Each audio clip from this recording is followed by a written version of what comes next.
Hi, this is Andi Lippi, live streamer, and you're listening to GMI.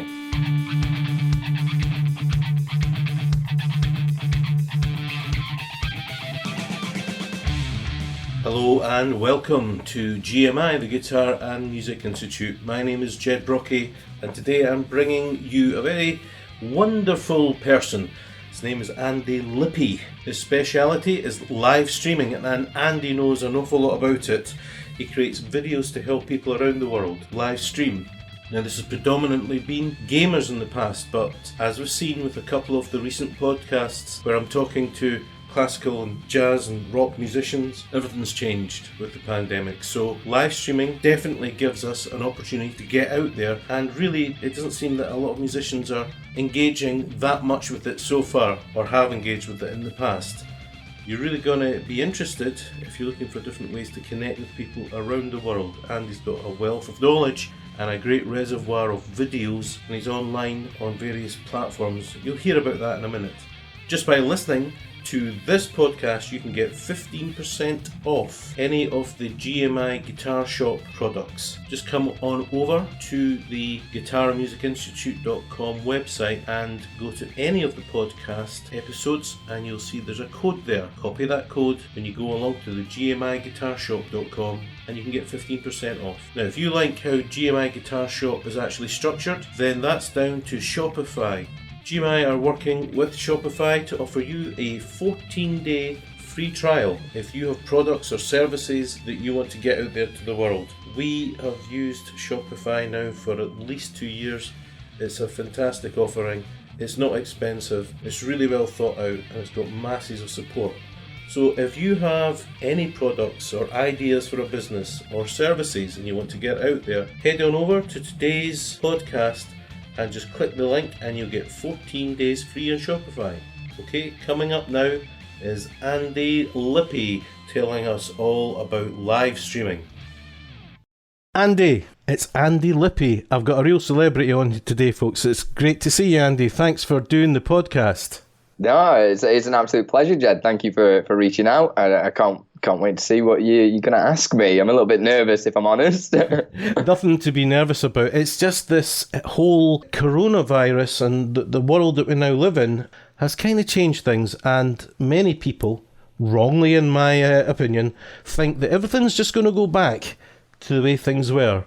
I'm not so sure that's going to happen as much as they want it.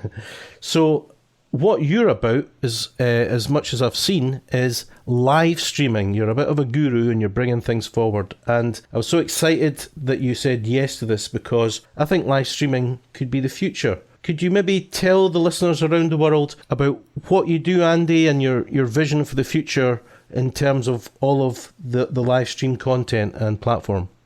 Yeah, so live streaming's kind of blown up, especially due to the world that we live in at the moment. I actually stream on Twitch, and they're kind of revolutionizing the boundaries with what can be live streamed. So a lot of people won't have heard of, say, Twitch until recently due to this, because you've got different things like actual musicians now using it. So I'm guessing you probably want to talk to me a little bit about how that works. That was something that Twitch is an online platform, isn't it, for streamers, but mainly gamers. But I thought that's why GMI Live, my own stream, I'm going into this, because I don't see that many musicians on it, Andy. Yeah, so it used to be just aimed at gamers. The whole marketing for Twitch was just for gamers, and that was the whole foundation of it. But especially since the uprising of COVID and everything like that, you do have more people trying to express their arts and crafts on there as well. So not just music, but you've got people making models live on there. You've got people, I don't even know, just writing books. There's just weird things. Anything that you want to see live, or any sort of hobby. Gardening I've seen on there. That was one. How about I was like, stop frame animation? oh, there's literally, yes, honestly, I've seen that sort of thing, and they teach a lot of people as well. It's great. It's something that I love doing. People come in and just ask how something's done, because I'm all right at music and different things like that, and they'll ask how they can implement that and share their passion with the world. So yeah, live streaming is massive at the moment. It just seems to be growing. Would that be fair to say? Yeah, it's the growth has been incredible. I can't remember the actual figures, but the amount of money that is actually being made in live streaming through sponsorships. You've got large companies now getting invested with live streaming because it is the future. To be honest, I don't watch telly anymore, for instance. I never watch any live TV because I could watch anything I want, either on YouTube that's been pre-recorded or even live streaming on there, or I can go and visit some of people and talk to them live as they're doing something. So you can ask them questions.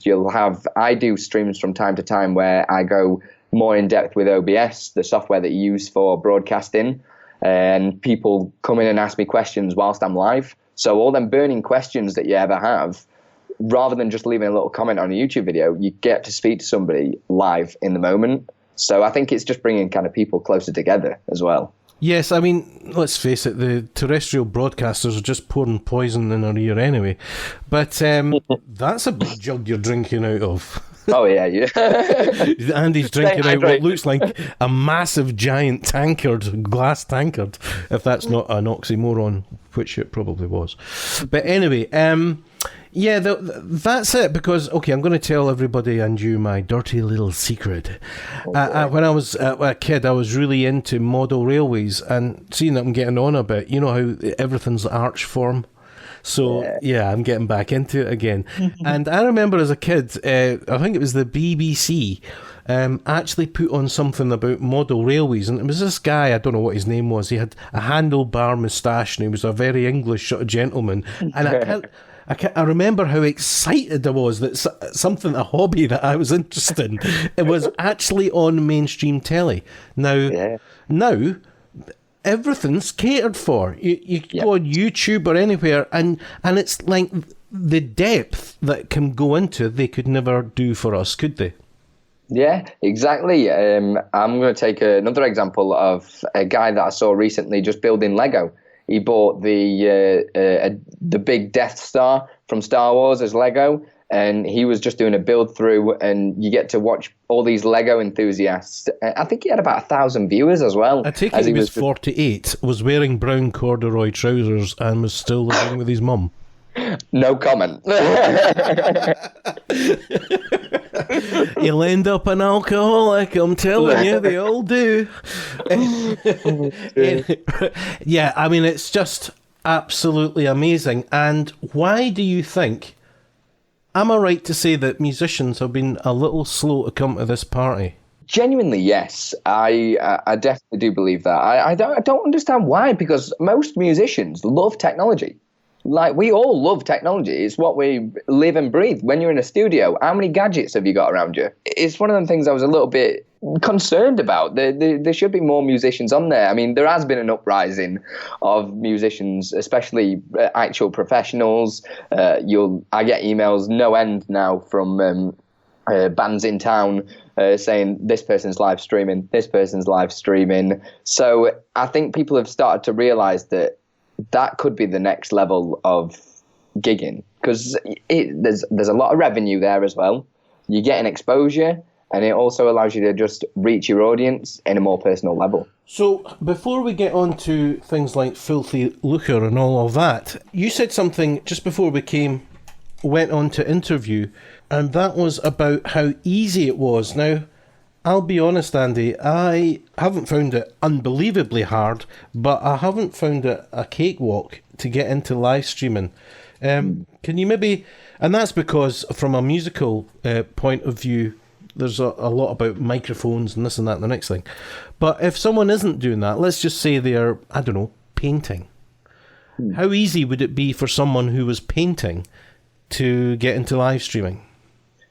It's honestly a cakewalk now. With the amount of support that is out there, such as myself, for instance, that I do a lot more advanced tutorials, though, which I think I need to start doing some basic ones as well. And with the support that's out there, it's literally as easy as downloading a piece of software, OBS. There are a few other ones out there as well.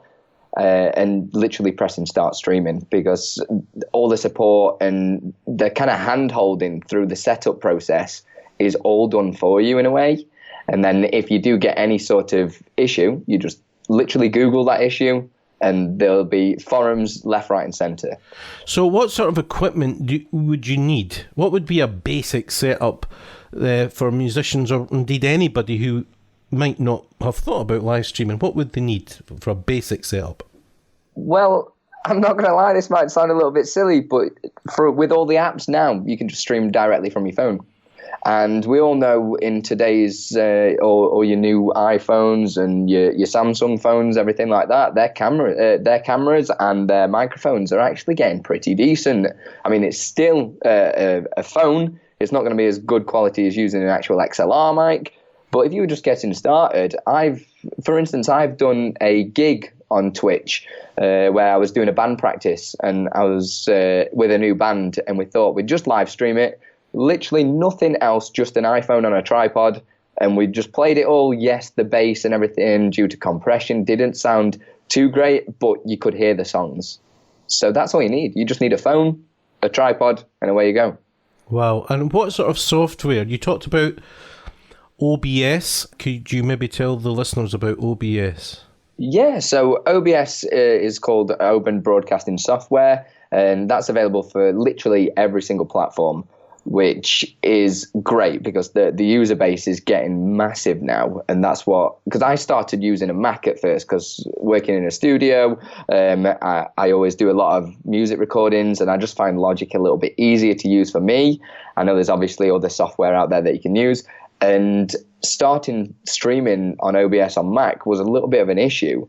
But then as it's kind of gone on, it's very easy to use now. So OBS as a whole is a piece of software where you'll be able to put any sort of inputs, or we call it different scenes, for instance, where you'll be able to change different scenes and have different cameras set up, or add your chat to the screen. Literally anything you want to showcase, you put it into that piece of software, and it gets broadcasted straight away to whatever platform you want.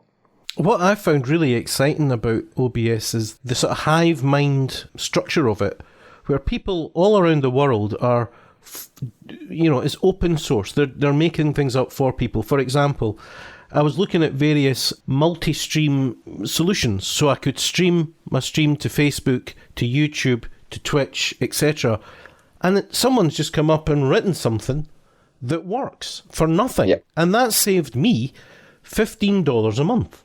Yeah, it's phenomenal. I've actually been reaching out to a couple of developers and different things like that to kind of just innovate more on the platforms as well. So you've been checking out my videos. You probably see that I talk about a lot of different plugins and different features that you can add inside of OBS.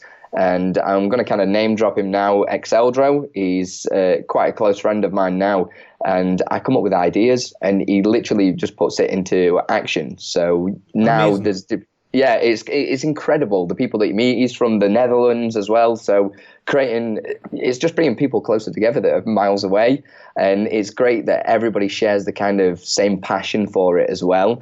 It's the friendliest community I've ever known. I think this is so wonderful. I interviewed a German gentleman whose name right now escapes me, but it's Richard Kaiser. Funnily enough, he's German, and he runs a company called Wikiloops. Uh-huh. And Wikiloops is all about, it wouldn't work for me, but for many people who are maybe part-time musicians or semi-pros, they can actually collaborate with people. And Richard's vision is to get people all around the world, regardless of where they're coming from, collaborating on musical projects together, which is exactly what he's doing. And what you've just said there, Andy, sort of reinforces that thing that all the things that separate us apart actually melt when we're all working together to do really useful things that we can benefit ourselves and others for, right? Yeah, it's all about that teamwork aspect. And rather than not necessarily complaining about problems you have, why not create the solution?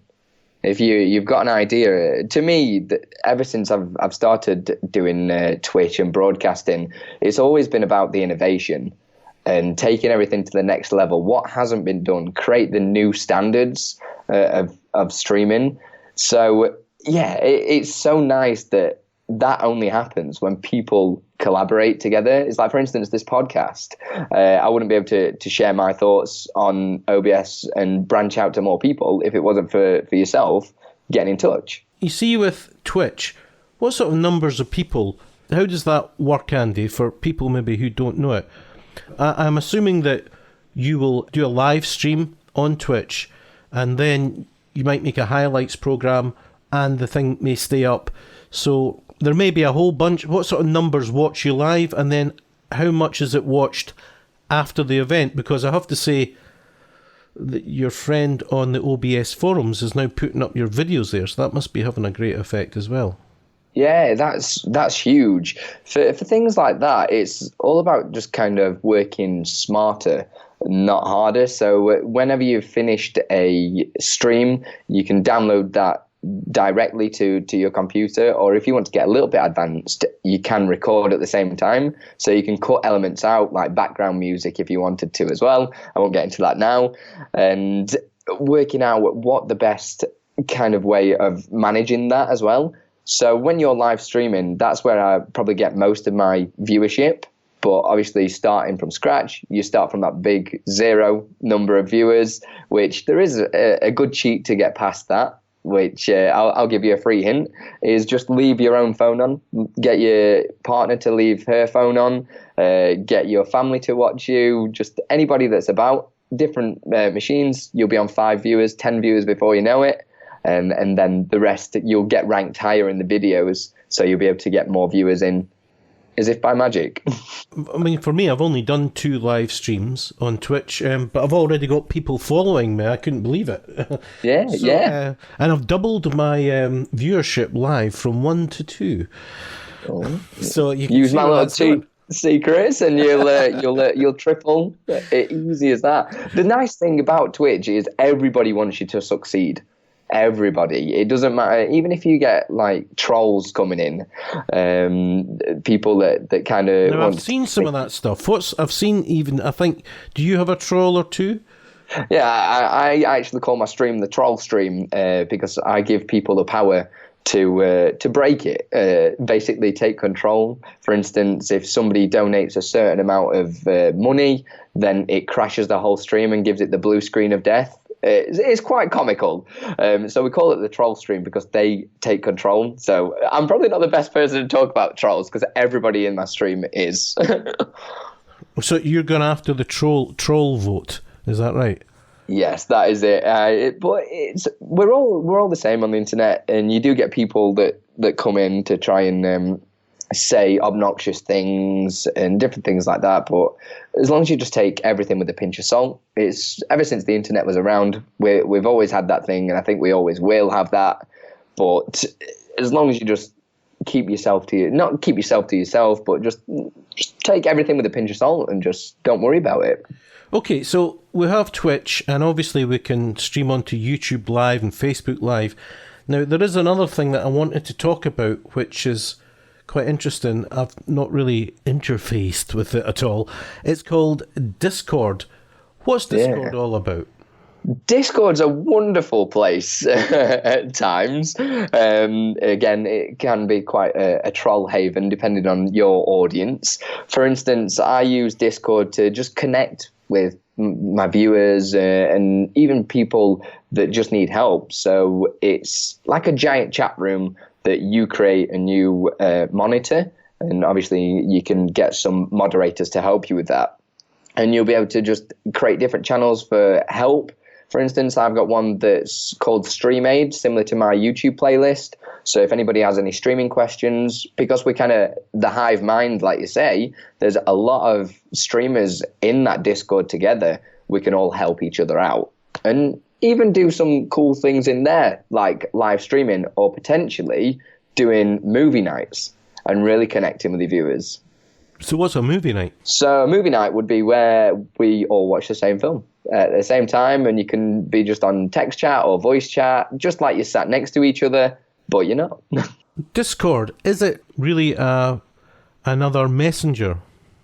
Yes and no. I'd say it becomes more like a forum than just a messenger, because there's so many different abilities that you could do in there. Like, you can live stream in there. So for instance, I'm not really one of these people that give too many perks out for subscribers and things like that.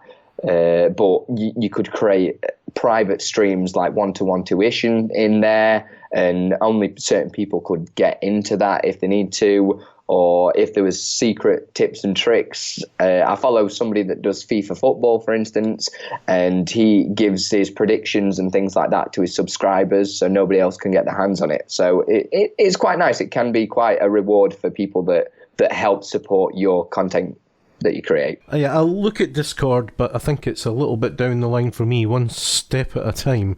What's your background, Andy? You talked about working in a studio. Well, when I say work in the studio, I just do it for myself. I call it the studio because it makes me feel better. I'm from Chesterfield originally in the UK, and I play a lot of music, as we said. I'm self-taught musician. I can't read music. I'm just kind of just a listen and play kind of guy. What instruments do you play then? Drums, piano, guitar, bass, violin. I'm a quick learner. I think I just have a knack to just kind of pick anything up. A good problem solver. Yeah. And all good problem solvers usually can do things like that. And you have streamed yourself playing as well? Yeah, I actually have a little point system on my channel, and people can, when they get to a certain amount of points, they can request me to play a song for them. I've been a little bit struggling recently with a bad throat and not being able to, so I've not done it too much recently. But they seem to love it, and it's nice to connect in that way. And it's actually helped me in music as well, because I've just released an EP. Wow. That it was kind of a little bit of a thank you to everybody for supporting me, because a lot of people have donated, viewed, just even, we call it lurking. It's if somebody is just watching the stream but they're not there. So a voyeur. Yes. Basically. So I created a 2-track EP called Runaway Widow that my other half, actually, I'd say better half, wrote the lyrics for. Uh-huh. So you do understand that lyricists get 50% of all royalties. Well, I'm just putting that in there.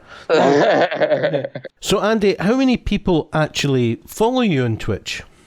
So I've been roughly doing it for about 2 years, and on Twitch we've just hit the milestone for about 3,500. Which is incredible. Like I say, 2 years. I actually did take a year out, so it's been more like a year, which I won't get too much into detail with, but I did struggle with depression, and being a creative person, I'm sure you'll know how sometimes you get a lot of emotions when things aren't not necessarily going your way, but when you're your own worst enemy, really, with that kind of thing. But that's for another day. You see these 3,500 people, do you know roughly where they are in the world? Do you ever get stats on that, or is it just 3,500 people? Yeah, you get stats on absolutely everything now. You can see where they're from, your age range, different things like that. Can you see into their house, Andy? Can you see into their front living room window? Yeah, absolutely. It's incredible. Can you turn the fan off on their computers and burn their houses down if they didn't pay you money?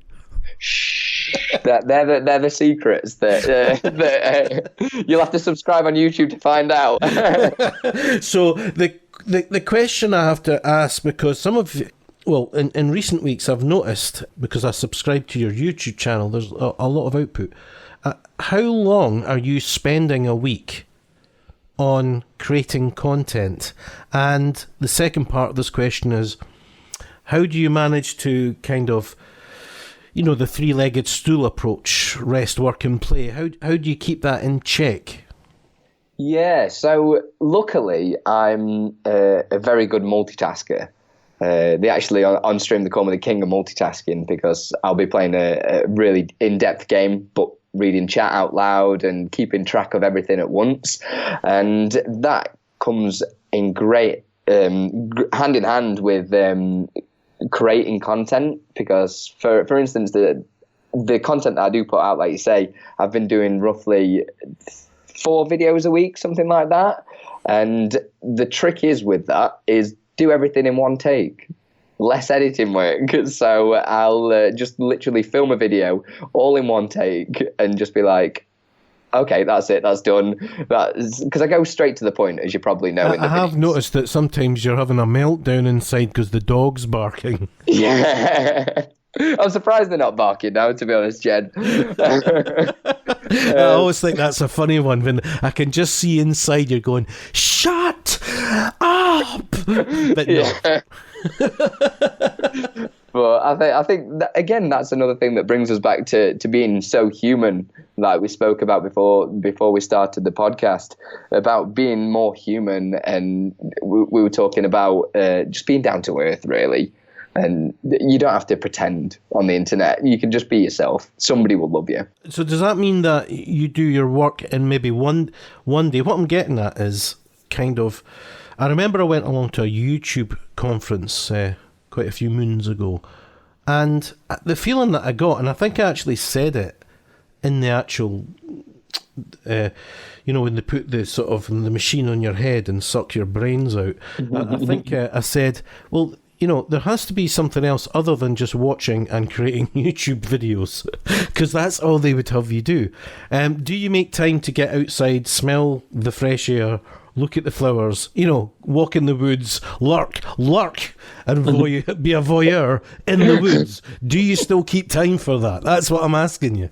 Yes, it's very important part of the creative process. That kind of ties in with the depression that I told you about, because I did it completely wrong the first time round. I'd be doing a live stream for 8 hours a day, and then I'd still be going to work normally as well on top of that. I know it's only part-time work, but doing 8-hour days sat at a desk is not healthy. It is not. So it's one of the things. Juggling your time is the most important part of doing any sort of content creation. I think that would be a brilliant video to bring out, by the way. Yeah, because I don't think anyone's really addressing that. No, it's unhealthy. I see many people. I've actually got all my close friends starting to do a lot smaller streams. For instance, I do 2 a day now if I'm not at work, and it will be 2 hours at midday and 2 hours at 6 p.m. as well, which gives me a 4-hour break in between to do whatever I need to do. And especially when it's summer like it is now, I can go out at night as well and take my dogs for a walk. So you constantly keep him fresh. And sometimes you might just go, right, I'm having today off. That's the best part about working for yourself. Are you full-time at this now, Andy? Yes, I'm classing it as full-time. I'm still going to work part-time at the moment, but that's only 24 hours. It works out 3 days a week. Without going into too many details, as a generalisation, it actually does, through the streaming, bring in income that is more than just pocket money. Would that be fair to say? Yes, 100%. I would recommend for anybody to never look at it like that, though. That's one of the bonuses for me. For instance, I've not really seen any of the money because I've reinvested it. So constantly, whenever you do get an income, people start saying, ka-ching, money in the bank sort of thing. Oh, I got this for doing this. 6 bottles of wine later. You know too much. That's the missus. She usually runs off with a card. It's recently bought a new PC for me, which I've used to upgrade my stream. And I've just bought a new chair because I'm sat here probably 8 hours a day in total. So it's one of the things. Don't be selfish with it. Don't look for the money. So don't leave your job to do it. How do people monetize? Let's get all corporate. How do people monetize their stream? So with a stream, if it's on Twitch, I'm not too sure with other platforms, but on Twitch, you have to reach a certain milestone, which I think is 50 followers and the average of 3 viewers. So with the handy little hack that I told you earlier, you'll be able to get that very easily. And then you get different features onto your channel, and Twitch make it very good to allow people to give you money in different ways. There's why would they do that then? I don't know. Maybe I'm amazed at all this stuff. You know, I know people talk about gamers, and they have folk throwing money at them. I literally can't get my head around why someone would pay someone money because they're watching them playing a game. Yeah, it doesn't make sense to me. I get very angry at people. I'm just like, do you want me to refund that? Because I'm very, as you know, down to earth, and I don't like people. I like to give things out for free as much as I can. And on Twitch, you get subscribers. So that's similar to, imagine subscribing to a magazine. It's $5.99 a month, or is it $4.99? I'm not too sure. What do they get for that, Andy? So they get a couple of things. they get to say they're a subscriber. Yeah, they're a big helper. They get like little badges and emotes. Do they get hats? Do they get wee green hats through the post? That's what I'm going to do. I'm going to start sending green hats, like leprechaun hats. And they've got to send you a photo. Aye, that's right. Just a sort of a hall of shame, you know. Oh, fantastic! Right, I'm not gonna take that idea. No, but if you do actually put it out there, I am on a royalty, 50-50, right? So people can subscribe and pay you money just because they can. I love that. It's fantastic. It's very nice. It's because people want you to succeed, and if you think about, people view your content because they want to be there. It's like I was saying right at the beginning, I don't watch TV anymore. So basically, I come along, I watch you playing a game, and I can give you $4.99 a month, is it? Yeah. That's all right. Yeah, there's other ways of doing it as well. You've got the standard PayPal donation, which is something that you can do from the get-go, because anybody can do that at any time. And yeah, there's also something called bits, which a little bit like just kind of like throwing pennies, really. It's kind of like a bit of a crowdfunding sort of thing. And if you like myself, you make different actions happen on screen when something like that does happen. For instance, when somebody does 1,000 of these bits, which I think works out at $10, it crashes my stream and turns it into a blue screen, like Windows has just crashed. So people enjoy that sort of thing, really. So yeah, it's nice to give something back. So a bit is like a cent or something like that. Yeah, right. But it kind of causes a bit of hype, really, when you get a lot in, because it gets people excited. And so that's fantastic, Andy. So you have people that subscribe to you. Yeah. Now, what other than subscriptions and buying bits or bytes, how else can a stream be monetized? Is there any other ways? So there's tons of different ways that I'm working on at the moment. So there's YouTube, which I'm kind of doing about £2 a day, which is not really a lot, but it all adds up in the end. You've got just Twitch for everything that's going through there. You can do merchandise. Does that ever work? Have you ever sold? Do you have a merchandise shop, and have you ever sold anything? I actually don't, but I've had so many people requesting. I actually have an Andi Lippi t-shirt that I got printed when I first started, and I was going to a gaming convention, and I thought, it'd be a great way to kind of just showcase myself a little bit. Do you know a guy called, now what's his name? He's a right smoothie, Harris Heller or something. Yes, I have heard of quite a few of his videos. The interesting thing about Harris is he told everybody how much he was making a year. It's like $500,000 a year. Yep. Are you jealous?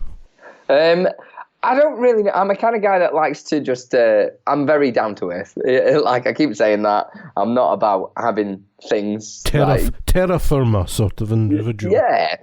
Yeah. I probably wouldn't know what to do with it, if I'm honest. I'd be straight on the Lamborghini. I don't know.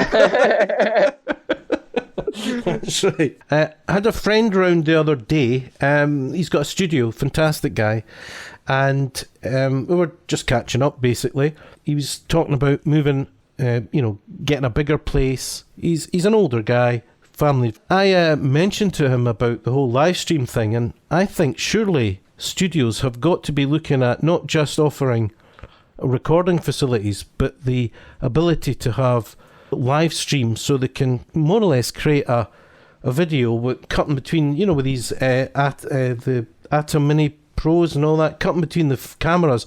Do you think that's the way it's going to go, Andy? Do you think that's a reasonable idea? Well, believe it or not, that is something that myself and my other half have talked about as a future business plan. Absolutely. I'm glad you said that, because I was thinking about you and I said that.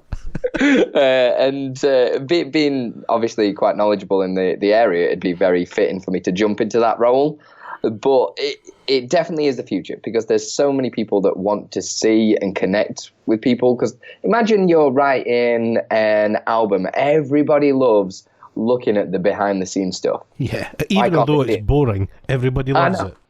It's funny. They're just like, oh, well, you don't look very attractive when you're on a studio day at all, do you? I don't look that attractive any day. But I do know that folk love that behind the scenes thing, the warm up and the squabbling behind the scenes. So it's great to kind of showcase that with your fans. It's all about the connection. I think I keep bringing it back to that and making things personal, because imagine, like, when I say back in the day, I'm talking before just the live streaming blew up and social media and things like that. There was no way for famous people to connect to their audience. They were just kind of famous. But now people understand people's lives, and creating that connection is what brings people back into your whole ethos about anything. So, for instance, people keep coming back to see me because I'm very personal, friendly, and just give everything, all my secrets, I just give away for free. You offer value. Yeah. There's always kind of something, and I don't like secrets, because it's all about kind of just taking things, like I say, innovating, taking things next level, and you can't do that unless you collaborate. So do you know any secrets about, say, the Vatican or, these guys, the Masons? Do you know those?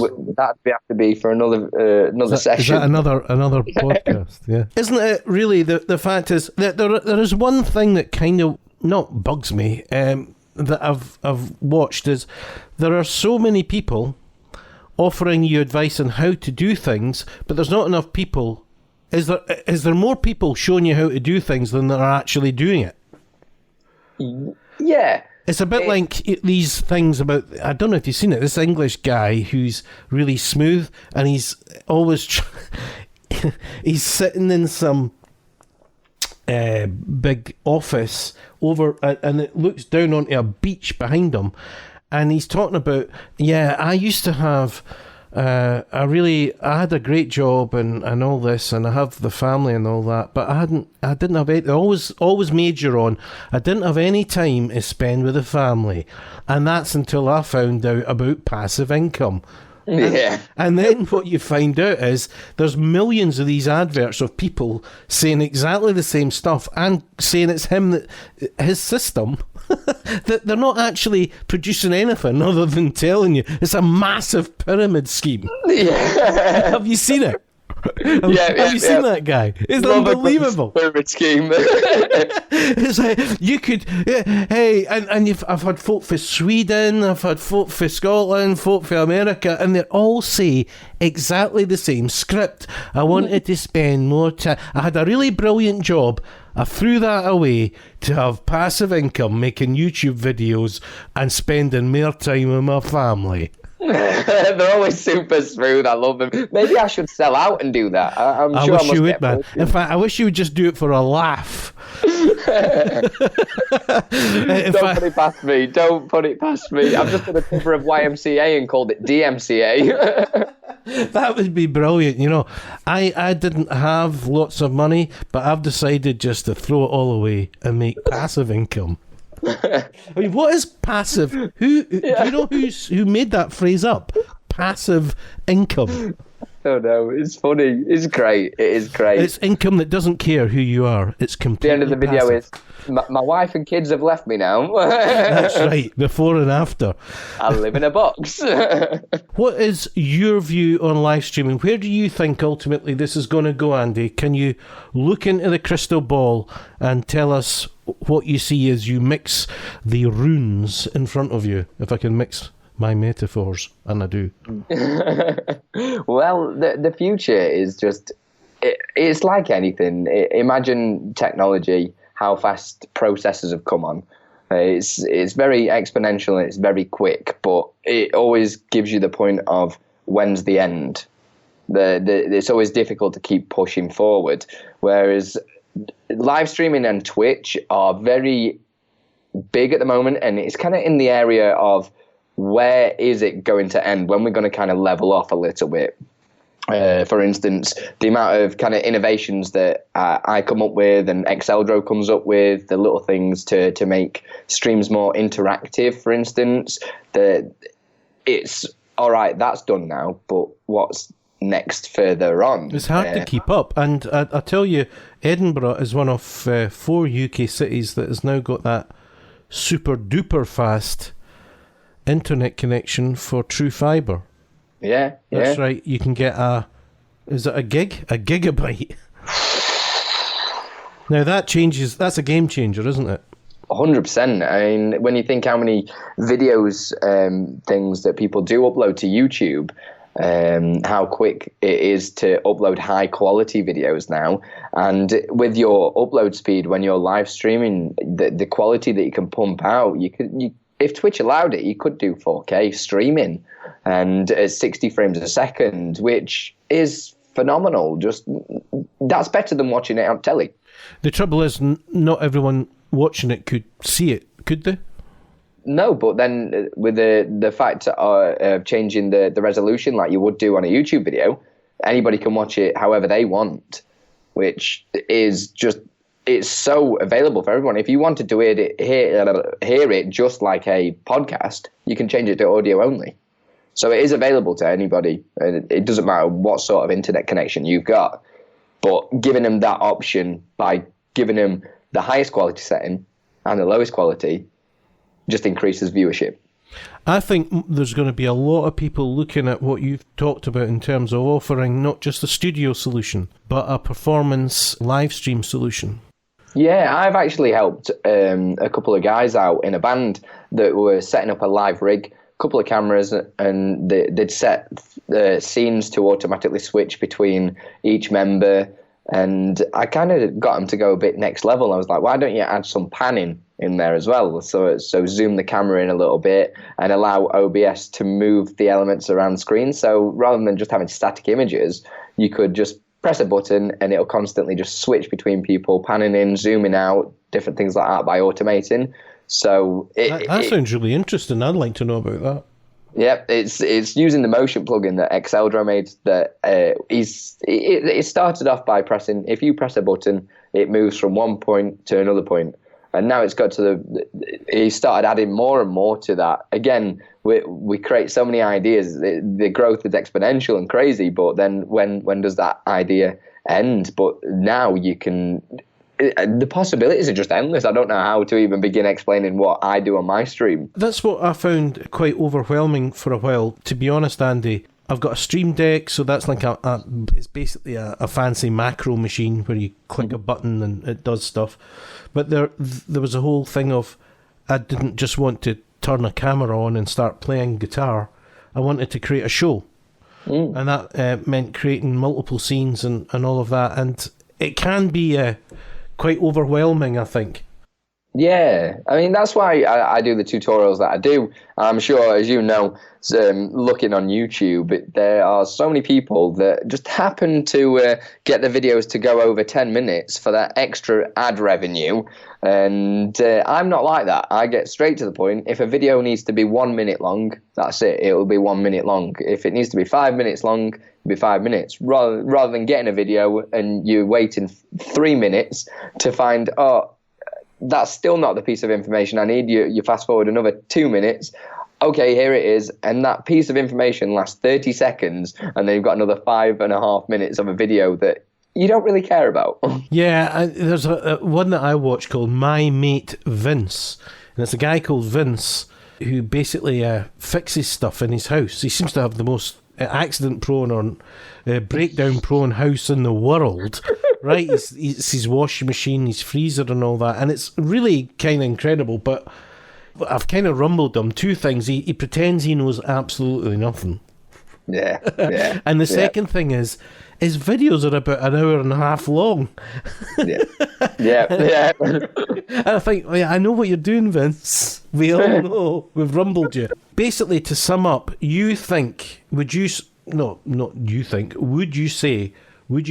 it's a good idea for musicians, in all seriousness, especially with this pandemic that's currently with us and probably will be with us for some time, it's a good idea for them to have a good look at live streaming? 100%. It'll, even for new musicians, they're probably not going to be able to get gigs and different things like that due to what's going on at the moment. And live streaming is quite scary at first, but it's great to build your confidence up playing in front of people. It's different trying to play guitar in front of your family to complete strangers. Even if you don't have any viewers, it's still quite scary that you're live on the internet. Anybody could be watching you right this second. So 100%, it's great for all angles. People could help you write songs. I've had people send me some random lyrics and I put them all into a song. So 1,000,000%, get on live streaming if you are a musician. Andy, thanks so much for taking part in this podcast today. As always, I've learned loads. It's been great to meet you. No worries, cheers.